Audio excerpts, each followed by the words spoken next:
Hey everyone, welcome back for another deep dive. Today we're going all the way to Japan.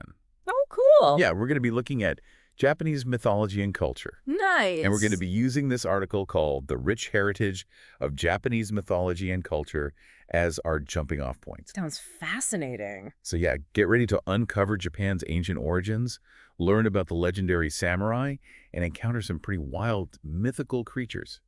Creatures that actually still have a big impact on Japan today. You know, it's really amazing how in Japan, mythology, history, and culture are all so closely connected. They Yeah. all influence each other. Right. And together they create this super rich tapestry that has been woven over many centuries. Absolutely. So let's dive into that tapestry and start at the very beginning with the creation myth. Okay. So the creation myth describes these two powerful deities, Izanagi and Izanami, Uh-huh. and using a divine spear. Wow. I know, right? They formed the very first island on Agoro. It's such a powerful image, right? It's almost hard to wrap your head around it sometimes. I know it's hard to imagine, right? Yeah, but it kind of speaks to that very human need to understand where we came from, Mm-hmm. to find order in all the chaos. Right. And the birth of all these key deities from Izanagi and Izanami, especially Amaterasu, who's the sun goddess, Yeah. it establishes this like crucial connection between the divine Yeah. and the imperial lineage in Japan.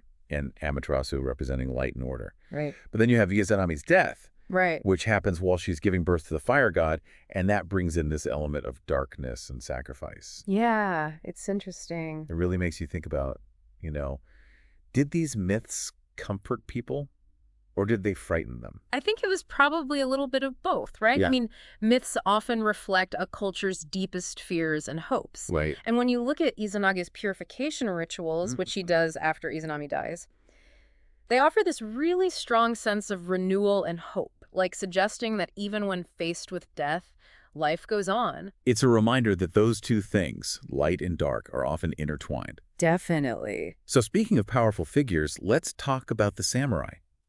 Okay. I always picture them as, these warriors with their swords. Mm. But you mentioned that they weren't always like that. Yeah, that's right. So tell me more about that.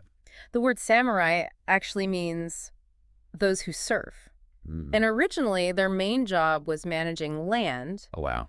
and finances for feudal lords. Okay. So they weren't always the military elite that we often picture in our minds. So how did they evolve into that? Over time, their role changed, Yeah. and they became more focused on military matters. Gotcha. But even as their role changed, the core of their identity Mm-hmm. was always Bushido, Right. this code of conduct that went way beyond just the battlefield. So Bushido wasn't just about fighting. No, not at all. What else did it cover? It emphasized all sorts of important principles, like Right. justice, Yeah. courage, compassion, and honor. Wow. So it was like Yeah. a complete way of life. Yeah, exactly. It provided this framework for living a virtuous life, Right. even in the middle of war. So to give me an example. Okay, so for instance, a samurai might show compassion Okay. to an enemy he had just defeated in battle, Right. or they might choose to prioritize justice over personal gain. So how did they reconcile these ideals Yeah. with the brutality of war? I Right. mean, that seems like a really tough balance to strike. You know, it definitely created this constant tension within the samurai class. Bushido stressed unwavering loyalty to one's lord, Right. which often meant engaging in warfare. But at the same time, it also emphasized minimizing suffering whenever possible, Okay. and always acting with honor, even in defeat. This conflict between duty Yeah. and moral principles is a recurring theme in tons of samurai stories and legends. And their legacy is still strong today. Oh, absolutely. It is. Martial arts like judo and karate are rooted in samurai techniques. Yeah. And the katana, that iconic curved sword, Yeah. wasn't just a weapon. It was seen as an expansion of the samurai's very soul, Wow. representing their honor and skill. That's pretty deep. It is, and it's fascinating how these elements have transcended their historical context. Completely agree. And speaking of transcending context, let's talk about the yokai, these fascinating creatures from Japanese folklore. Oh yeah, they are amazing. You mentioned they each carry a unique meaning. They do. So can you tell us about a few of them? Sure, let's start with the Gashadokuro, Right. which is this absolutely terrifying giant skeleton Yeah. made entirely of unburied soldiers' bones. Oh, wow. It represents the horrors of war and famine, It's basically like a stark warning Yeah. against conflict and neglect. I can only imagine how terrifying that would have been. Yeah, it's almost like a physical manifestation of unresolved trauma. Totally. And what about the Rokurokubi? Oh, the Rokurokubi. Well, during the day, they look like ordinary women, Uh-huh.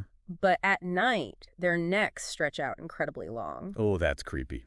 It is, right? Yeah. They often use their elongated necks to eavesdrop or spy on people. Oh, wow. So they embody deception then. Yeah, and the dangers of hidden desires. But it's like a reminder that appearances can be deceiving. Exactly. Creepy. But yeah, I get the moral lesson there. Mhm. Okay, so we've got one more yokai, the Nue. Tell me about that one. All right, so the Nui. It's this chimera-like creature with a monkey's head, a tiger's body, and a snake's tail. Oh, wow. That's a crazy combo. It is right, and it's known for bringing misfortune and bad omens. Yikes. There are all these legends about emperors being tormented by Nuin in their dreams, Really? which highlights how powerful these creatures are. They can infiltrate even the most protected spaces. It seems like these yokai served as cautionary tales then, Yeah. reflecting societal anxieties and values. Absolutely. They taught people about the consequences of things like greed, Okay. dishonesty, Yeah. and disrespecting the natural order. They offered a way to process fear and uncertainty, ultimately helping people navigate the complexities of life. Fascinating. So we talked about how impactful these stories were, both mythical and historical. But the samurai eventually faced a decline. They did. So what happened? Well, it was a complex process. Yeah. But the modernization of Japan Okay. during the Meiji era, which started in 1868, played a major role. Oh, This period saw the abolishment of feudalism, right. and Japan introduced a modern military system. Mm-hmm. Suddenly, the samurai, who were once essential, became obsolete. Ah, it's kind of a bittersweet thing. It is. This warrior class, so steeped in tradition and honor, ultimately fading away. Yeah, bittersweet for sure. But their influence is still around today. The values of Bushido, Right. the discipline of their martial arts, Mhm. and the iconic imagery of the samurai, they still resonate with people, not just in Japan, but globally. They represent this dedication to self-improvement, Yeah. loyalty, and pursuing excellence. It's amazing how these ancient stories and figures still shape modern culture. So we've covered so much today, from the creation of Japan to the samurai to these captivating yokai. As we start to wrap up, what's one key takeaway you want our listener to think about? Okay, well, I think it's super important to consider how these ancient myths and the legacy of the samurai still shape how Japan sees itself Okay. and its place in the world. How do these stories impact their art, their pop culture, even their business practices? That's a really great point. It's definitely something to ponder. Thanks for joining us on this deep dive, and we'll see you next time. Bye, everyone.